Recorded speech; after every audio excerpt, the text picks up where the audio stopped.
দীর্ঘ প্রায় 2 মাসের উপর চলছে এই বক্স কালভার্ট নির্মাণের কাজ। এই বক্স কালভার্ট নির্মাণের ফলে দেখা যাচ্ছে কোথাও কোথাও কাজ থমকে থাকার ফলে সামান্য বৃষ্টিতে বিভিন্ন দোকানের নিচ থেকে মাটি সরে যাচ্ছে। ঝুঁকিপূর্ণ অবস্থায় পরিণত হচ্ছে দোকানগুলি। এরকমই একজনের দোকান একেবারে সুভাষ পার্ক কমার্শিয়াল সংলগ্ন সুশান্তনাথের। যে কোনো সময় ওনার দোকানটির নিচ থেকে মাটি সরে যাওয়ার ফলে ভেঙে পড়তে পারে।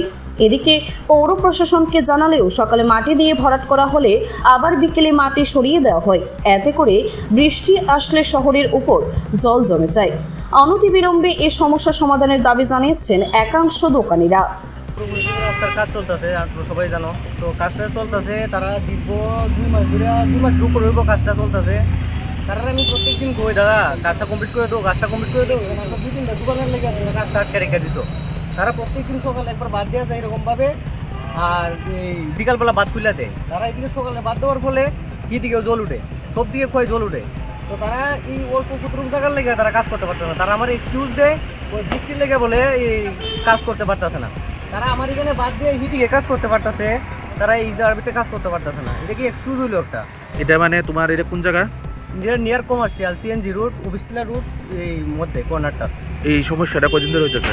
এই সমস্যাটা দীর্ঘ 2 মাসের উপর চলতেছে। তারা জানানো হয়েছে? তারা প্রত্যেকদিন জানা নিতেছে। আমি রাস্তার ভিতরে ফাইলি দাদা দাদা দাদা ডাক দিয়েছে, তারা জিজ্ঞাসা করে। এখন দোকানের পরিস্থিতিটা কিরকম আছে? দোকানের পরিস্থিতি খুব খারাপ অবস্থা চলতেছে, দেখতে পারতেছেন। এদিকে আমার মাল টাল সব বাইরে রাখতেছি, সকালবেলা টানো লাগতেছে।